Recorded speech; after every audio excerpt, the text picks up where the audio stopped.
اللہ الرحمن الرحیم۔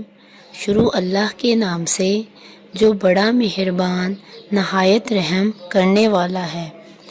فحش جس چیز میں ہوگا اسے عیب دار کر دے گا، اور حیا جس چیز میں ہوگی اسے آراستہ کر دے گی۔ ابن ماجہ۔ السلام علیکم اسلامک اردو پوائنٹ کے ناظرین، امید کرتی ہوں آپ سب خیریت سے ہوں گے۔ آج کا وظیفہ 21 رمضان المبارک کا خاص وظیفہ ہے۔ یہ وظیفہ نافرمان اولاد کے لیے ہے۔ پیارے آقا حضرت محمد صلی اللہ علیہ وآلہ وسلم کا ارشاد گرامی ہے، اس رات کو رمضان المبارک کے آخری عشرے کی طاق راتوں میں تلاش کرو۔ طاق راتیں کون سی ہیں؟ 21 رمضان کی رات، 23 رمضان کی رات، 25 رمضان کی رات، 27 رمضان کی رات اور 29 رمضان کی رات۔ یہ ساری راتیں رمضان المبارک کے آخری عشرے کی طاق راتیں ہیں۔ آپ صلی اللہ علیہ وآلہ وسلم نے فرمایا، ان طاق راتوں میں لیلۃ القدر کو تلاش کرو، لیکن بہت سے بزرگان دین نے بتایا وہ 27 رمضان کی رات ہوگی۔ یہ پکا کسی کو نہیں پتا وہ رات کون سی ہے، لیکن یہ پتا ہے کہ وہ رمضان المبارک کے آخری عشرے کی رات ہے۔ یہ جو آج کا وظیفہ آپ کو میں بتانے جا رہی ہوں، یہ بہت ہی مجرب ہے، خاص طور پر بچوں کے لیے۔ وہ بچے جو نافرمان ہیں، وہ بچے جو ذہنی طور پر کمزور ہیں، رمضان المبارک کے آخری عشرے میں یہ وظیفہ پڑھیں۔ انشاءاللہ اس کا آپ کو اتنا فائدہ ہوگا آپ سوچ بھی نہیں سکتے۔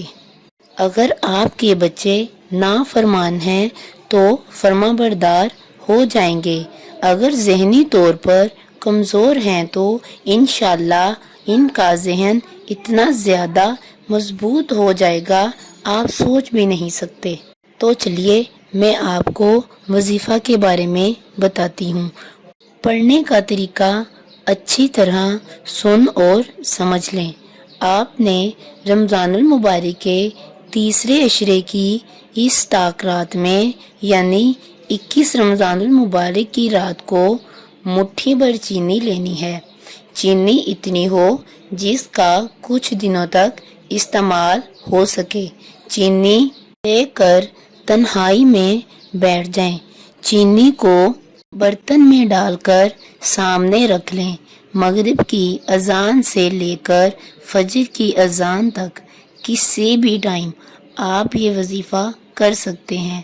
سب سے پہلے حضور پاک صلی اللہ علیہ وآلہ وسلم پر درود پاک پڑھیے۔ درود پاک اپنی مرضی سے 1 بار، 2 بار یا 3 بار جتنا آپ کا دل چاہے آپ پڑھ لیں۔ اس کے بعد آپ نے سورہ علم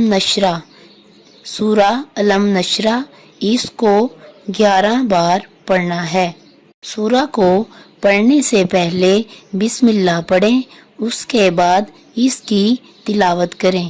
آخر میں پھر حضرت محمد صلی اللہ علیہ وآلہ وسلم پر درود پاک پڑھیں۔ پڑھنے کے بعد جو چینی سامنے رکھی ہے اس پر دم کر دینا ہے۔ پھر 21 رمضان المبارک کی صبح اس چینی میں تھوڑی اور چینی لے کر ملا لیں۔ اسی طرح اگر 30 روزے ہوں تو 10 دن بنتے ہیں آخری عشرے کے، اگر 29 ہوں تو 9 دن بنتے ہیں۔ ان دنوں میں روزانہ چینی پلانی ہے۔ بچے کو اگر کسی مجبوری کی وجہ سے 21 کی رات کو نہیں پڑھ سکے تو 21 رمضان المبارک کو دن ٹائم پڑھ سکتے ہیں۔ اس سے آپ دیکھیے گا کہ آپ کے جو بچے نافرمان ہیں، آپ کی بات نہیں مانتے، انشاءاللہ اللہ تعالیٰ کے حکم سے وہ آپ کے فرما بردار ہو جائیں گے۔ اگر آپ کو میری ویڈیو اچھی لگی ہو تو میرے چینل کو سبسکرائب کریں، کومنٹ کریں اور لائک کریں۔ اللہ حافظ۔